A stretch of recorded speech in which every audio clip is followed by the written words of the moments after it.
Hello friends. तो अब आगे हम लोग चलकर बात करते हैं गांधी जी क्या करने वाले हैं सिविल डिसोबीडियंस मूवमेंट में, सविनय अवज्ञा आंदोलन। इसके अलावा आगे चर्चा होगी राउंड टेबल कॉन्फ्रेंस की, गोलमेज सम्मेलन, और हम पूना पैक्ट की ओर भी देखेंगे। तो इस चैप्टर में सबसे पहले सिविल डिसोबीडियंस मूवमेंट के बारे में समझ लीजिए। देखिए, हमने नॉन कोऑपरेशन मूवमेंट देखा है। नॉन कोऑपरेशन मूवमेंट क्या था कि भाई हम आपसे कोऑपरेट नहीं करेंगे। मतलब आपने कुछ कहा हमको और हम बोल रहे हैं नहीं भाई, मतलब आप बात करना चाहते हो, हम बोलेंगे हम नहीं बात करेंगे। आप बोलते हो ये काम कर दो, हम बोलेंगे हम नहीं करेंगे। तो ये कोई कानून तोड़ने की बात नहीं है। वहीं पे सिविल डिसोबीडियंस है सविनय अवज्ञा, मतलब पूरे सिविलिटी से हम डिसओबे कर देंगे। डिसओबे क्या करेंगे? लॉज का। लॉ, कानून। कानून कैसा? जैसे एक सॉल्ट टैक्स लगा कि भाई आप नमक नहीं बनाइए, हम नमक बनाएंगे। आप बोलोगे इधर मत जाइए, हम उधर जाएंगे। आप बोलोगे उधर मत जाइए, हम उधर जाएंगे। तो हम क्या कर रहे हैं? आपके कानून को तोड़ रहे हैं। तो आप इसके बदले हमको अरेस्ट करिएगा। तो क्या है कि नॉन कोऑपरेशन में हम आपसे कोई कोऑपरेशन नहीं कर रहे हैं, वहीं पे सिविल डिसोबीडियंस में तो हम आपको डिसओबे कर रहे हैं और आपके कानून की धज्जियां उड़ा रहे हैं। तो ये भी एक गांधी जी का ही हथियार है। ये ग्रेट सिविलिटी और ग्रेट ह्यूमिलिटी से आप किसी भी लॉ को डिसओबे कर रहे हैं। और जैसे मैंने ये कहा कि ये भी गांधी का मूवमेंट है। गांधी जी के one of the biggest movements में एक ये भी आ रहा है। यहां पर टेक्निक वही है पुराना, जिसके बातचीत हम लोग कर चुके हैं। सत्याग्रह फिर से, और प्रोटेस्ट करेंगे सत्याग्रह के थ्रू। और गांधी का मानना है कि if we believe something is wrong, we have every right to oppose it. मतलब अगर आपको लगता है इफ देयर इज समवन और something which is totally wrong, we have to oppose it. And Gandhian philosophy में या गांधीयन प्रिंसिपल में opposition का भी बहुत बड़ा योगदान है, बहुत बड़ा जगह है। अपोज करना है गलत चीजों को। तो अगर आपने स्वीकार कर लिया तो आप भी गलत बंदे की तरह हो। जो मैंने अभी कहा कि गांधीयन फिलॉसफी या प्रिंसिपल में क्या है कि opposing is as equally important to Gandhi as anything else. Lastly आपको याद रखना है, गांधीयन फिलॉसफी में करेज, पेशेंस, सैक्रिफाइस, ये सारी चीजें एक सत्याग्रही को हमेशा एग्जिबिट करते रहना है। चलिए, कॉज क्या है मूवमेंट का? सबसे इंपॉर्टेंट कॉज यही है। उन लोगों ने क्या कहा, अंग्रेजों ने क्या कहा है कि भाई भारतीय लोग मैन्युफैक्चर नहीं कर सकते, सॉल्ट, नमक बना नहीं सकते। और नमक कौन बनाएगा? सिर्फ अंग्रेज या यूरोपियन मैन्युफैक्चरर्स। देखिए, गांधी कहते हैं कि आउटसाइड एयर एंड वाटर, मतलब हवा और पानी को छोड़ दो, तो salt is the most consumed item. तो नमक हर कोई कंज्यूम जरूर करता है, चाहे कितना भी कोई कोई हो, नमक तो जरूर लेता होगा। थोड़े ही मात्रा में ले, ज्यादा मात्रा में ले, लेता जरूर है। अपने हर सब्जी में, अपने खाने में कहीं ना कहीं लेता है। तो गांधी को एक बहुत बड़ा हथियार यहां दिखता है कि भाई सॉल्ट बनाने से रोक रहे हैं और लोगों को इससे दिक्कत होगी। और समझिए इस बात को भी कि भारतीय तट जो है, कोस्टल एरियाज पे, जो ये सब एरिया है समुद्र के किनारे, यहाँ पे लोग नमक यूजुअली बनाया करते थे, मोस्टली अपने कंजम्पशन के लिए, थोड़ा बहुत डेफिनेटली टू सेल। बट यहाँ पे एकदम रोक दिया गया, एकदम फॉरबिड कर दिया गया हमको। इसके अलावा भी और कुछ कारण थे, जैसे आप देख सकते हो। एक तो ये था कि भाई एंटी साइमन कमीशन के समय जो प्रोटेस्ट हुए थे उसमें बहुत लोगों को अरेस्ट किया गया था, वो अभी तक जेल में ही थे। इसके अलावा ये पीरियड ग्रेट डिप्रेशन का पीरियड है और इसने सारे कैपिटलिस्ट कंट्रीज को इंक्लूडिंग इंडिया को इफेक्ट कर रखा था। ग्रेट डिप्रेशन क्या है? उस दौर में आप लोगों ने इकोनॉमिक्स में सुना होगा कि भाई आर्थिक मंदी आई हुई थी। और इस आर्थिक मंदी के कारण क्या था? तमाम कैपिटलिस्ट कंट्रीज को इफेक्ट हो रहा था। और आप समझ सकते हो, अनएम्प्लॉयमेंट भागा हुआ होगा, पॉवर्टी ज्यादा होगा और लोगों की जिंदगी खराब हो गई होगी, मेनली बिकॉज ऑफ इन्फ्लेशन। चीजों की कमी होगी, सप्लाई कम होगा, डिमांड ज्यादा होगा। कभी कभार तो चीजों का कॉस्ट बढ़ गया होगा, या कहीं कहीं सप्लाई ही है लेकिन डिमांड नहीं है क्योंकि लोगों के हाथ में पैसा नहीं है। तो ये तमाम चीजें उस वक्त चल रही थी। इसके अलावा जो मैंने अभी जस्ट कहा कि अनएम्प्लॉयमेंट, पॉवर्टी और अनरेस्ट, तीनों ही चीज इसके कारण बढ़ चुकी थी। लास्टली यहाँ पे गांधी एक 11 पॉइंट प्रोग्राम देते हैं। इसको बस अपने एग्जाम के लिए याद रखिए, हम 11 पॉइंट प्रोग्राम नहीं पढ़ेंगे, हमसे नहीं पूछा जाएगा हमारे वनडे एग्जाम्स में, लेकिन आपको याद रखना है गांधी जी इस वक्त एक 11 सूत्री प्रोग्राम देते हैं। किसको देते हैं? ये 11 पॉइंट प्रोग्राम देते हैं लोगों को कि भाई अंग्रेज तुम हमारे इस 11 पॉइंट को मान लोगे तो हम सिविल डिसोबीडियंस मूवमेंट नहीं शुरू करेंगे, अगर नहीं मानोगे तो हम ये सीडीएम जो है शुरू करने वाले हैं, सिविल डिसोबीडियंस मूवमेंट शुरू करने वाले हैं।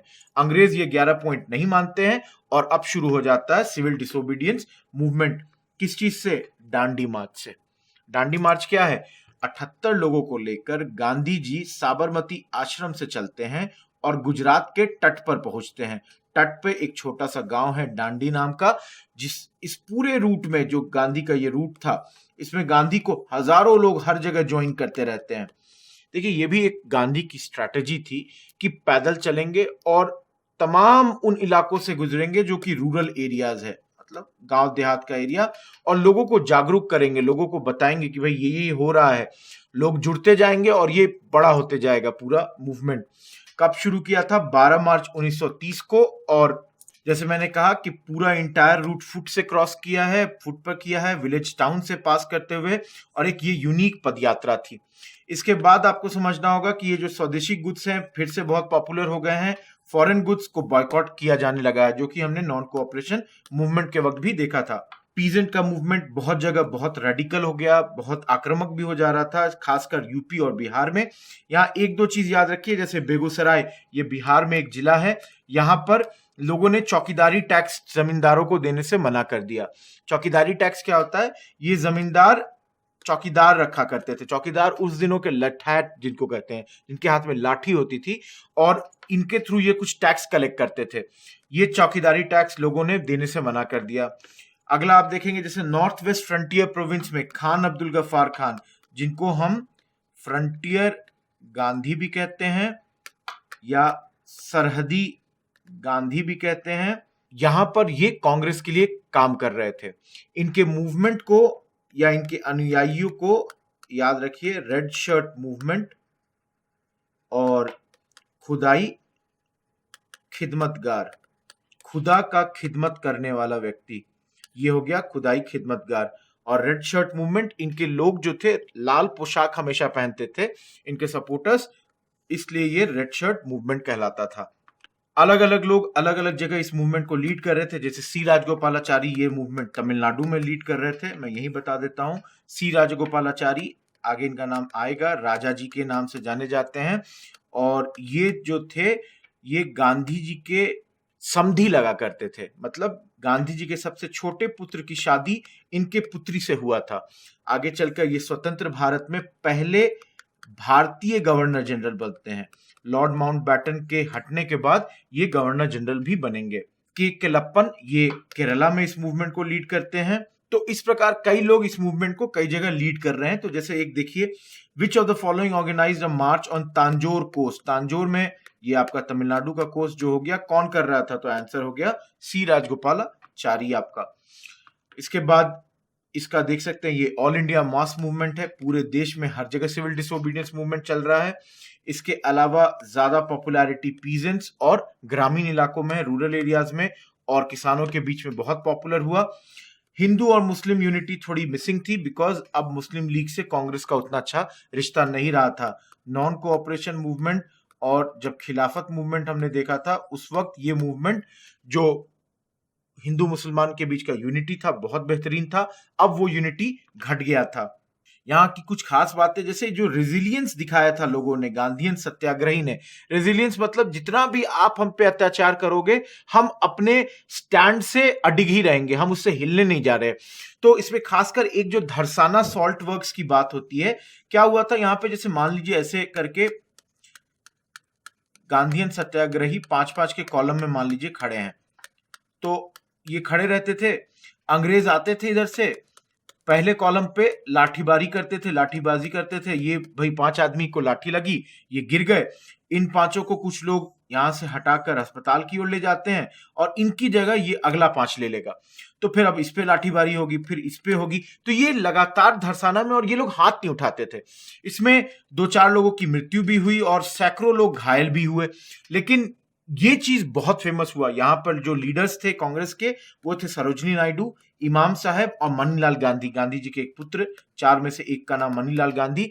ये चारों लोग धरसाना में काम कर रहे थे। इसके अलावा ये जो इंसिडेंट था, ये एक पत्रकार ने कवर किया था जिसका नाम था वेब मिलर, और इस वेब मिलर को, इस इंसिडेंट को कवर करने के कारण ये चीज बहुत फेमस हो गया था।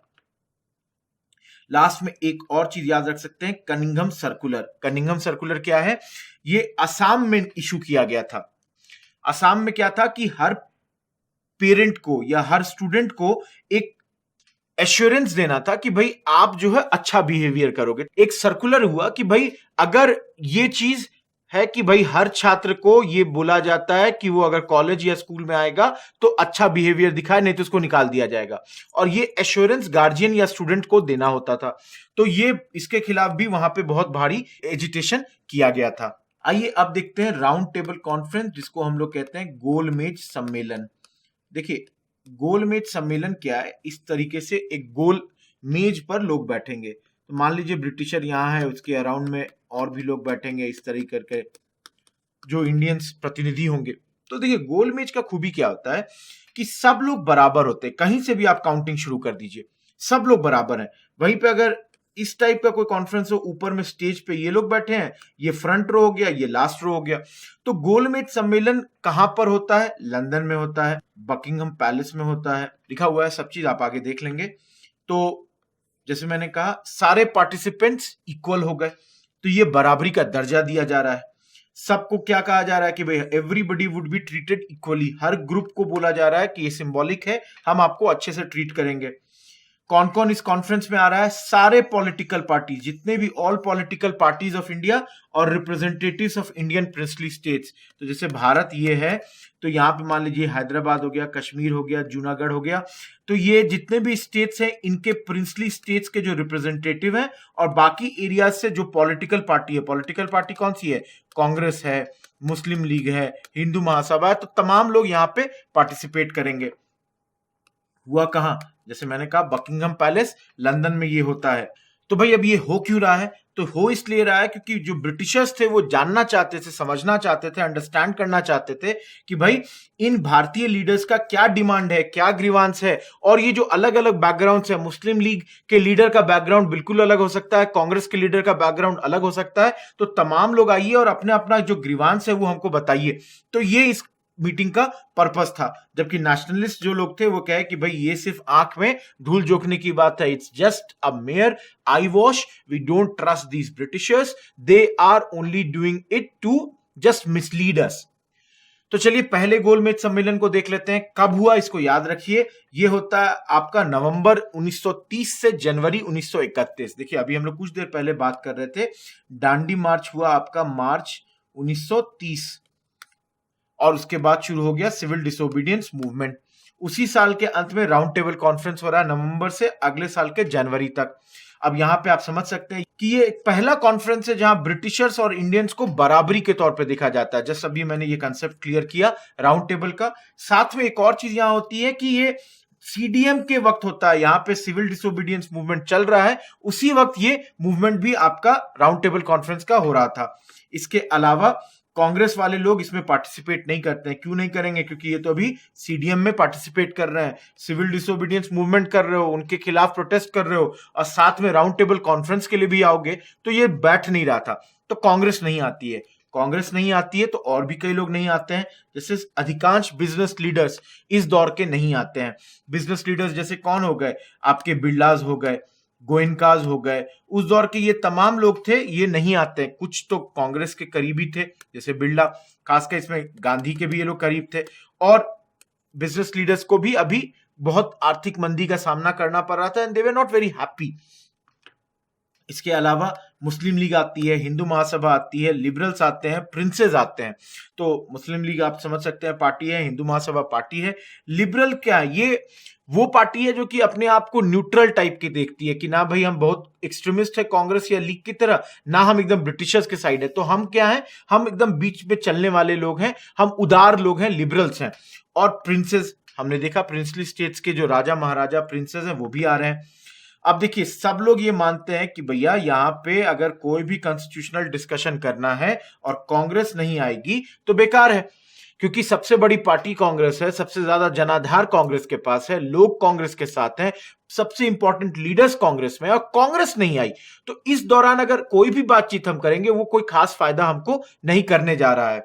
आखिर में आपको ये याद रखना है कि यहाँ पे ब्रिटिश प्राइम मिनिस्टर ने हिंट दिया कि घबराइए नहीं, कोशिश ये होगी कि अगले कॉन्फ्रेंस जब भी हम करें कांग्रेस आए। तो बेसिकली फर्स्ट कॉन्फ्रेंस से यही निकला कि भाई इस शादी में सब लोग आ गए हैं, दूल्हा नहीं आया है, तो दूल्हा को भी लाइए और तब जाकर कोई चीज आगे बढ़ेगी। तो चलिए भाई, अब दूल्हा या कांग्रेस को लाना है तो पहले तो कांग्रेस को मनाना है, क्योंकि कांग्रेस अभी सीडीएम में शामिल है। तो यहां पे कांग्रेस की तमाम जो लीडर्स जो जेल में थे उनको सबसे पहले रिहा किया जाए। 1 साल हो गया ऑलमोस्ट।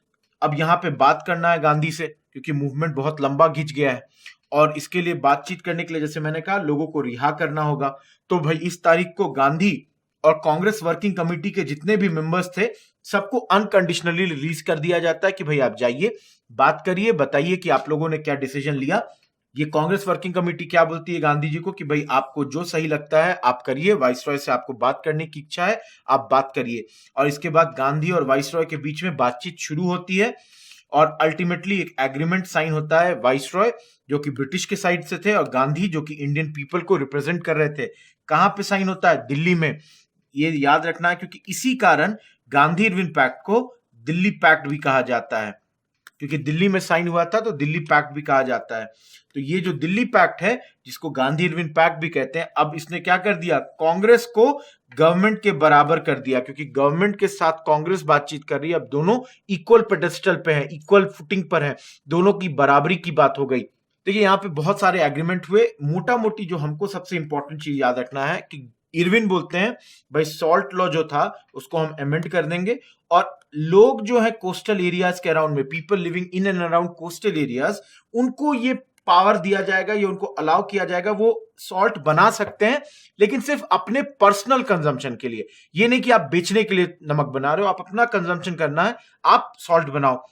और भी बहुत चीजें थी लेकिन 2 मेजर चीजें इन्होंने डिक्लाइन की। एक इन्होंने डिक्लाइन किया कि भाई पुलिस जो भी एक्सेस हुआ है उसमें हम कोई इंक्वायरी नहीं करेंगे। सेकेंड मेजर चीज इन्होंने साफ कह दिया कि भगत सिंह, सुखदेव, राजगुरु, इन लोगों का डेथ सेंटेंस को हम लाइफ सेंटेंस में नहीं कन्वर्ट करेंगे। तो एक तरह से देख सकते हैं एक मेजर चीज को इन्होंने सीधा डिक्लाइन कर दिया है, एक चीज एक्सेप्ट किया है और भी कुछ चीजें एक्सेप्ट की, जैसे बोला पॉलिटिकल प्रिजनर्स को छोड़ देंगे, जो लैंड कन्फिस्केट किया है वो दे देंगे, जिन लोगों को अरेस्ट कर लिया है साधारण व्यक्ति उनको भी छोड़ देंगे। तो ऐसी बहुत बातें हुई, इंपॉर्टेंट नहीं है उतना। ये याद रखिए कि भाई पर्सनल कंजम्पशन के लिए सॉल्ट बना सकते हैं और भगत सिंह और उनके साथियों का डेथ सेंटेंस नहीं कन्वर्ट किया गया लाइफ सेंटेंस में। हमने क्या प्रॉमिस किया, कांग्रेस ने क्या प्रॉमिस किया? गांधी जी ने कहा कि भाई हम सिविल डिसोबीडियंस मूवमेंट रोक देंगे और आपके राउंड टेबल कॉन्फ्रेंस जो सेकंड आरटीसी होने वाला है उसमें हम शामिल होने वाले हैं कॉन्स्टिट्यूशन के क्वेश्चन को लेकर। तो ये तमाम बातें थी फर्स्ट राउंड टेबल कॉन्फ्रेंस और उससे जुड़ी हुई आरटीसी से। एक चीज यहां याद रखिए दोस्तों, एक सवाल आता है हम लोगों को एग्जाम्स में जहां हमसे पूछ देता है कि क्रोनोलॉजिकल ऑर्डर में अरेंज करिए कि ये इवेंट कब कब हुआ। तो 4 इवेंट दे देगा और बोलेगा भाई इसको 1 2 3 4 में अरेंज करिए। तो 4 में हो सकता है फर्स्ट आरटीसी दे दे, गांधी इरविन पैक्ट दे दे, मान लीजिए आगे देखिएगा पूना समझौता दे दे। तो इस तरह से 3-4 इसको एक ऑर्डर याद रखना है। कभी कभार फैक्चुअली एकदम पूछ देता है कि भाई ये फर्स्ट आरटीसी कब हुआ, सेकंड आरटीसी कब हुआ, तो वो भी आपको थोड़ा सा डेट्स याद रखना होगा। यहाँ एक इंपॉर्टेंट कांग्रेस के सेशन की चर्चा कर लेते हैं, कराची कांग्रेस का सेशन। देखिए अभी मार्च 29 आप देख रहे हैं गांधी इरविन पैक्ट हुआ है, तो कांग्रेस एक सेशन बुलाती है कि भाई गांधी जी ने इरविन के साथ पैक्ट किया है तो इस पे मोहर लगाओ कि भाई हमको भी एक्सेप्टेड है। ये मार्च 29 को होता है, लेकिन क्या हो रहा है कि इससे कुछ दिन पहले मतलब 23 मार्च को ही इसी तारीख में 1931 को भगत सिंह, सुखदेव, राजगुरु को फांसी दे दी गई थी। 6 दिन इसके पहले तो गांधी जी कराची के रास्ते में जहां जहां गए, पंजाब नौजवान सभा जो कि भगत सिंह का ऑर्गेनाइजेशन था, इसने इनको ब्लैक फ्लैग दिखाया, हर जगह काला झंडा दिखाते गए, हर जगह जहां जहां से ये गुजर रहे थे पूरे रूट में कराची के, इनको ब्लैक फ्लैग दिखाया गया, क्योंकि ये इनके डेथ सेंटेंस को नहीं बदल पाए थे किस चीज में, लाइफ सेंटेंस में। इसके अलावा ये बहुत इंपॉर्टेंट है कि कांग्रेस ने यहाँ क्या क्या रिजोल्यूशंस लिए।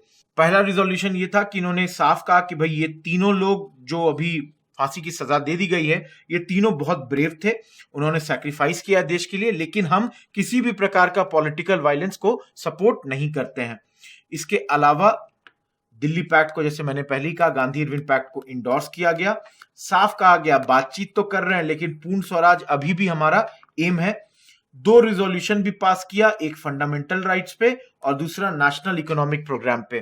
दोस्तों ये दोनों ही बहुत इंपॉर्टेंट है, एकदम रट लीजिए कि भाई अगर सवाल आएगा कि भाई फंडामेंटल राइट्स का रिजोल्यूशन किस सेशन में पास हुआ, कराची में, लाहौर में, गया में, बेलगाम में, तो याद रखना है कराची में। तो और नेशनल इकोनॉमिक प्रोग्राम पे भी पास होता है रिजोल्यूशन, तो इन दोनों को एकदम बिल्कुल रट लीजिए। अब आइए सेकंड आरटीसी। सबसे बड़ी बात क्या है कि भाई यहां पर ये दिसंबर 1931 में होता है। अभी हमने जस्ट देखा मार्च में हुआ कराची सेशन, उसी साल के दिसंबर में ये सेशन हो रहा है। इसमें इंपॉर्टेंट क्या है कि कांग्रेस पार्टिसिपेट करती है, क्योंकि अभी हमने देखा जो पैक्ट हुआ था उसके तहत कांग्रेस को बोला गया कि भाई आप आ सकते हो। कांग्रेस की तरफ से कौन आता है, गांधी जी रिप्रेजेंट करते हैं कांग्रेस को इस कॉन्फ्रेंस में। देखिए बेसिकली गांधी जी आ तो जाते हैं लेकिन इस सेशन से कुछ होता नहीं है, क्योंकि Gandhi ji versus all others हो जाता है इस सेशन में, बाकी सारे लोग और गांधी एक साइड। क्योंकि गांधी का क्या हो रहा था कि ये सपोर्ट नहीं करते हैं माइनॉरिटी वाले क्वेश्चन पे, वहीं बाकी जितने लोग भी थे सब अपने अपने जो रिलीजियस ग्रुप है उनके लिए सिर्फ वो चाहते थे कि कम्युनल जो इलेक्टोरेट है या कोई भी चीज है वो कंटिन्यू करे। तो बेसिकली क्या होता है, ये सेशन जो है गांधी वर्सेस अदर्स हो जाता है, राइवल नेशनलिस्ट ग्रुप, और ये कुछ खास नहीं आ पाता है इस चीज से। यहां से एक जो मेजर चीज आती है वो है कि मैकडोनाल्ड जो उस वक्त के प्राइम मिनिस्टर थे, राम से मैकडोनाल्ड, वो एक घोषणा करते हैं। घोषणा क्या करते हैं कि भाई हम दो मुस्लिम मेजोरिटी प्रोविंस बनाएंगे, नॉर्थ वेस्ट फ्रंटियर प्रोविंस और सिंध। सिंध को बंबई से अलग कर दिया जाएगा और नॉर्थ वेस्ट फ्रंटियर प्रोविंस को एक पूरा स्टेट का दर्जा दिया जाएगा। ये मेनली इसलिए किया गया कि जिन्ना और मुस्लिम लीग जैसे लोग खुश रह सके कि भाई चलिए दो मुस्लिम मेजोरिटी प्रोविंस बन गया है। इसके अलावा ये कहते हैं कि एक इंडियन कंसल्टेटिव कमेटी बनाएंगे जो कंसल्ट करेगी, बातचीत करते रहेगी। थर्ड ये बोलते हैं कि 3 एक्सपर्ट कमेटी भी बनाएंगे, एक फाइनेंस, वित्त पे, फ्रेंचाइज और स्टेट्स पे, जो इन चीजों से जुड़ी हुई सारे डिसीजंस को ले सकेगी। इसके अलावा मेजर चीज जो आती है वो बोलते हैं कि हम अपने तरफ से यूनिलैटरली हम एक ब्रिटिश कम्युनल अवार्ड दे देंगे अगर इंडियंस एग्रीमेंट नहीं कर पाती है। तो यहां पे क्या है कि बी आर अंबेडकर इस वक्त लगातार दलितों के लिए डिमांड कर रहे थे कि भाई दलितों को भी सेपरेट इलेक्टोरेट दिया जाए, क्योंकि जिस तरीके से उनके साथ ज्यादती हो रही है तो वो उनको पसंद नहीं आ रहा था। मुसलमानों को मिल चुका है, सिखों को मिल चुका है, तो उनका कहना था कि अब दलितों को भी दे दीजिए। वहीं कि कांग्रेस के कई लीडर्स का कहना था ये चीज तो हमको एक्सेप्टेबल नहीं है, हम पहले ही बोल रहे हैं कि जो बाकियों को सेपरेट इलेक्टोरेट दिया गया उसको खत्म कीजिए और अब आप दलितों को भी दीजिएगा तो ये क्या होगा, ये हिंदुओं को बांटने की साजिश होगी, हिंदुओं को आप बाइफर्केट कर दीजिएगा इस तरीके से। तो बाकी लोग एकदम इसके अगेंस्ट थे। ये चीज तो बहुत क्लियर है कि गवर्नमेंट ने एक चीज पे सीधा सीधी रिजेक्शन दे दिया कि भाई हम फ्रीडम तो नहीं देने वाले, रिजेक्ट कर दिया इस चीज के डिमांड को, फ्रीडम तो हम नहीं देने वाले। साथ में एक और चीज हुआ कि गांधी जी इसके बाद आ जाते हैं भारत वापस। कब? दिसंबर 28। देखिए दिसंबर में हुआ था ये सेशन, सेकंड राउंड टेबल का। 28 दिसंबर को वापस आते हैं। 29 दिसंबर को कांग्रेस वर्किंग कमेटी कहती है हम सीडीएम दोबारा से शुरू करने वाले हैं। सिविल डिसोबीडियंस मूवमेंट जिसको हमने स्टॉप कर दिया था, हम दोबारा से शुरू कर रहे हैं। अब दोबारा से जब शुरू करते हैं तो लोग गुस्साए हुए हैं। 4 महीने के अंदर इतने लोग फिर से जेल चले गए, मोस्टली अर्बन और रूरल पुअर जो थे जेल चले गए हैं। कई जगह आप देख सकते हैं लिकर शॉप का पिकेटिंग हो गया, फॉरेन क्लोथ को नहीं बेचने दे रहे हैं, इलीगल गैदरिंग्स कर रहे हैं, नॉन वायलेंट तो हमेशा रहना ही है, डिमॉन्स्ट्रेशंस कर रहे हैं, नेशनल डेज मना रहे हैं, इंडिपेंडेंस डे। उसके अलावा सिंबॉलिक हॉस्टिंग, नेशनल फ्लैग हर जगह पे ये कर देते थे, फ्लैग झंडा फहरा देते थे। चौकीदारी टैक्स नहीं पे कर रहे हैं। सॉल्ट सत्याग्रह फिर से चालू हो गया। फॉरेस्ट लॉ का वायलेशन और सीक्रेट रेडियो ट्रांसमीटर भी लगा दिया बंबई के पास। कई जगह प्रिंसली स्टेट जैसे कश्मीर और अलवर में भी सिविल डिसोबीडियंस मूवमेंट हुआ, लेकिन ये मूवमेंट बहुत सक्सेसफुल नहीं हो पाया क्योंकि आप समझ सकते हैं मासेस रेडी नहीं थी और गांधी को भी समय नहीं मिला था इस मूवमेंट को बिल्ड करने के लिए। जस्ट वापस आए और बोला मूवमेंट शुरू कर रहे हैं, तो उतना सक्सेसफुल नहीं हुआ है जितना पहला CDM, first part of CDM हुआ था। और फाइनली 4-5 महीने के अंदर अप्रैल 1934 में गांधी जी डिसाइड करते हैं हम इस मूवमेंट को विड्रॉ कर रहे हैं। मैकडोनाल्ड रामसे अवार्ड या कम्युनल अवार्ड, ये क्या है? जैसे मैंने अभी जस्ट आपको बताया था कि भाई प्राइम मिनिस्टर जो ब्रिटेन के हैं उन्होंने 32 में ही अनाउंस किया था कि जो डिप्रेस्ड क्लास है, जो दलित जिनको हम कहते हैं, वो भी एक माइनॉरिटी है और उनको भी हम सेपरेट इलेक्टोरेट दे देंगे। अब ये डिमांड किनका था? बाबा साहब भीमराव अंबेडकर का बहुत पुराना डिमांड था और बाबा साहब का मानना था कि डिप्रेस्ड क्लास के पास कोई चांस नहीं है असेंबली में, लेजिस्लेटिव असेंबली में इंटर करने के लिए, क्योंकि उन दिनों लिमिटेड फ्रेंचाइज होती थी। देखिए अभी हमारे यहाँ क्या है? एडल्ट फ्रेंचाइज, हर कोई जो 18 साल का हो गया इलेक्शन में वोटिंग कर सकता है। लिमिटेड फ्रेंचाइज क्या है कि भाई कुछ लोगों को क्राइटेरिया बेस्ड अलाउ किया जाएगा वोटिंग करने के लिए, मतलब आपका इनकम इतना है, आपका एजुकेशन इतना है तो आप अलाउड है, अगर इससे कम है नहीं अलाउड है। तो उनका कहना था अधिकांश जो डिप्रेस्ड क्लास के लोग हैं उनको मौका ही नहीं मिलता है वोटिंग करने का, तो उनके रिप्रेजेंटेटिव्स कभी भी इलेक्ट होकर नहीं पहुंच पाते। इस अपोजिशन का रीजन क्या था? मतलब ये अपोजिशन कौन कर रहा है? कांग्रेस अपोज कर रही है कि भाई ये चीज हम नहीं एक्सेप्ट करेंगे, क्योंकि मैंने पहले भी कहा एक और भारतीयों के बीच में दरार लाने की कोशिश थी। ना सिर्फ भारतीय इस बार तो बल्कि बिल्कुल हिंदू कम्युनिटी में डिवीजन लाने की बात हो रही है। तो ये दोनों चीज एक्सेप्टेबल नहीं था और यहां पर पूना पैक्ट अब होता है। पूना पैक्ट क्या आप देख सकते हैं, ये तीसरे व्यक्ति बाबा साहब भीमराव अंबेडकर हैं। यहां पर गांधी चले जाते हैं फास्ट अंटिल डेथ, इस वक्त यरवड़ा जेल में है और ये फास्ट पे चले जाते हैं कि भाई हम मर जाएंगे लेकिन ये चीज होने नहीं देंगे।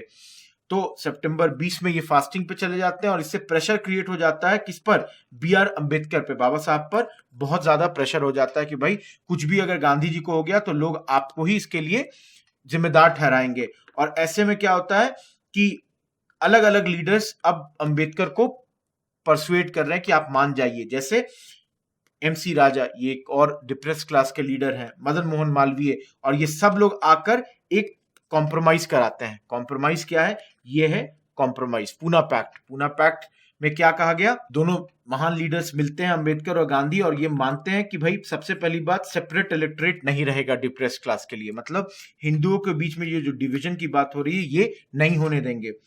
चलिए, तो सेपरेट इलेक्टोरेट नहीं रहेगा तो क्या होगा? रिजर्वेशन होगा सीट्स का, मतलब एक minimum number of seats reserve हो जाएगा डिप्रेस्ड क्लास के कैंडिडेट्स के लिए।